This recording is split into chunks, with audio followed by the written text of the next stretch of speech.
Silver sucks, and here is my rant about it. I am annoyed about silver today because Bitcoin is dipping, and I decided, you know what? If Bitcoin is going to tempt me with cheap prices long enough, I'm going to go find something to sell to get a little bit more Bitcoin. I already have 100% of my liquid assets in Bitcoin, meaning everything that I can easily convert in and out of any kind of money. It's all 100% Bitcoin. I don't own any stocks, no bonds, no foreign currencies, as little US dollar cash as I can possibly have in my bank accounts, just so I don't bounce a check to a babysitter or something like that. Literally, I'm like 100% Bitcoin. But I have a tiny amount of gold and silver I bought in 2017, the same time I bought my first Bitcoin.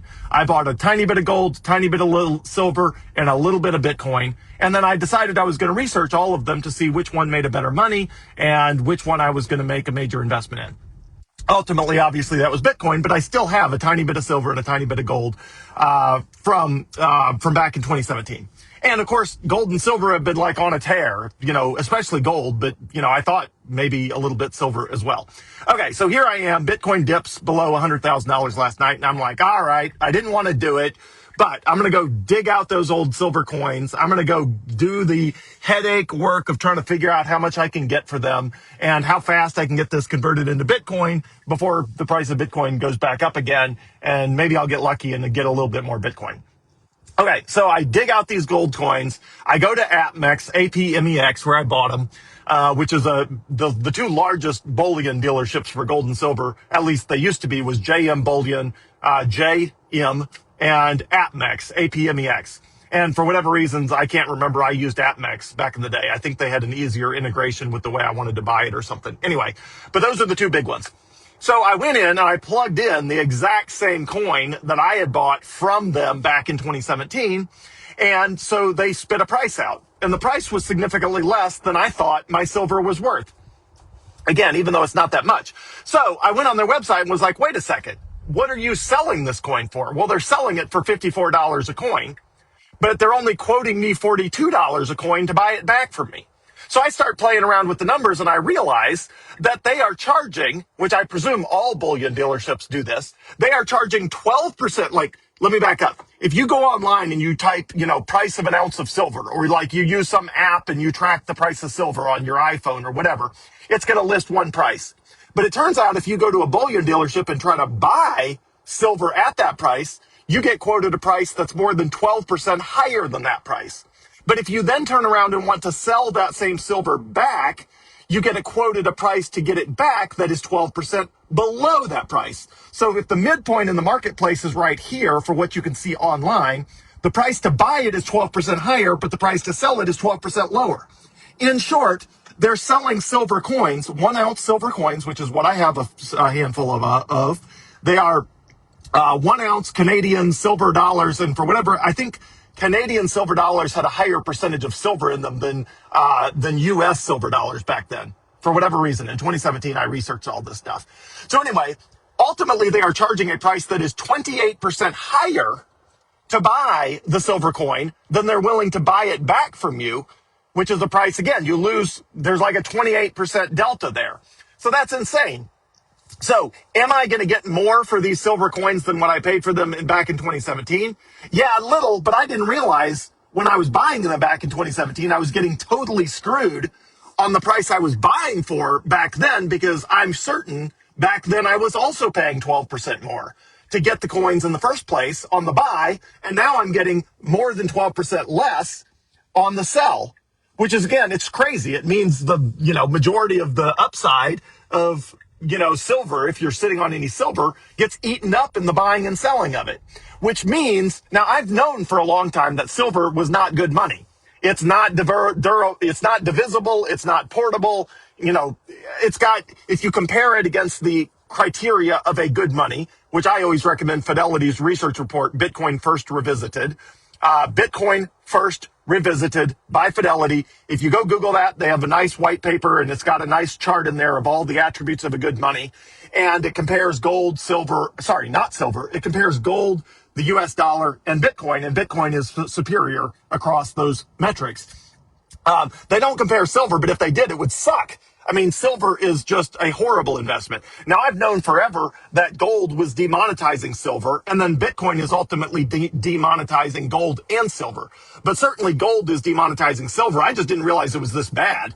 Silver has not gone up nearly as much as gold since 2017. And the spreads, which is what you call the price that someone will buy versus sell from you, it's called the spread. I didn't realize the spreads on this thing was just 12%. More than 12%. I mean, that is beyond absolute insane ridiculous. I just couldn't believe it. So anyway, I'm going to dump this silver as fast as I can, probably by shipping it to APMEX in Texas, unless I can find someplace local that will give me a better price than this ridiculous 12% discount. It's actually 20, and if you look at the price they're currently quoting to buy it, the price they're offering me is 22% less than that. Anyway, the whole thing is insane. But I got to dump it somehow. So I'm going to dump this silver as fast as I can. So anytime someone sells one thing in an effort to buy another thing, it's called demonetizing. Demonetizing is when the monetary value of something goes down because value is removed from it, and in exchange, the monetary value of something else goes up because that value is being moved. So I am going to single-handedly, in a very tiny way, demonetize silver by dumping silver and buying gold. Now, sorry, not gold.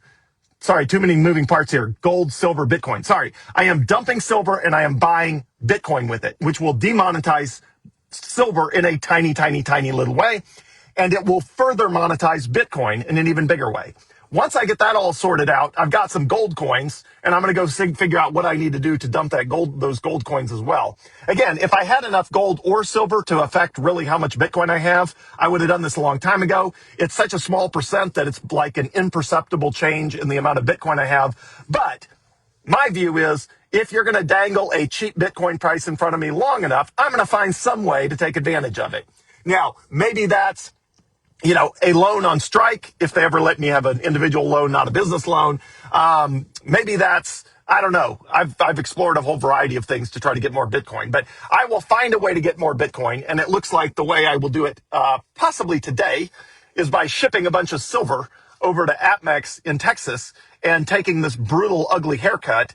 And anyway, that's my plan. So if you own any silver, I would dump it because this, I don't think people realize how bad a deal it. Silver just has horrible monetary qualities compared to gold, and gold is inferior to Bitcoin. So on the food chain, it's like Bitcoin is superior, then gold is a distant second, and silver is like 5 pages back as far as monetary qualities. Silver sucks. The spreads are insane. The price you pay for it versus the price you get for it is crazy. Like, I can't believe silver is even a thing. And I should have dumped this silver I bought in 2017 a long time ago.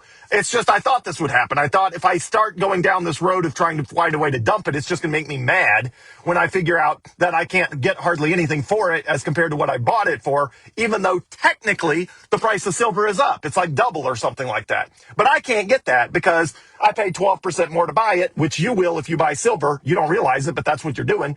And then when you sell it, you're getting this huge haircut, unless you're buying like a silver exchange traded fund or something like that. But at that point, you don't even own the silver, and the silver could get taken from you, on a whim, just like they did with gold with Executive Order 6102 in 1933, when they basically forcibly took everybody's gold from them. So if you have precious metals, you should self-custody them, which these handful of gold coins and silver coins, I do. Like I have possession of them, but I didn't realize I was going to get completely screwed when I actually tried to convert them into real money, which is Bitcoin. So it's crazy, but I'm going to get rid of the silver as fast as I can, buy some more Bitcoin with it. And Bitcoin, yeah, there's a conversion fee when you come in and out of US dollars or something like that, but it's like 1%, or in large volumes, it's like 0.5%. Totally different than 12.5% or a 28% difference between the price you can buy it and the price you can sell it. Crazy. I can't believe silver is even a thing. I mean, it has industrial metallic uses like copper and bronze and everything like that. But the fact that anyone thinks silver is or was money, it's crazy. That's just the dumbest thing ever. So I'm getting rid of it. Anyway, have a great day. And hopefully the next time I record a video, I will own 0 silver instead of a tiny amount of silver. And I'll own a tiny amount more Bitcoin. Have a great day, everyone. Buy Bitcoin while it's on sale.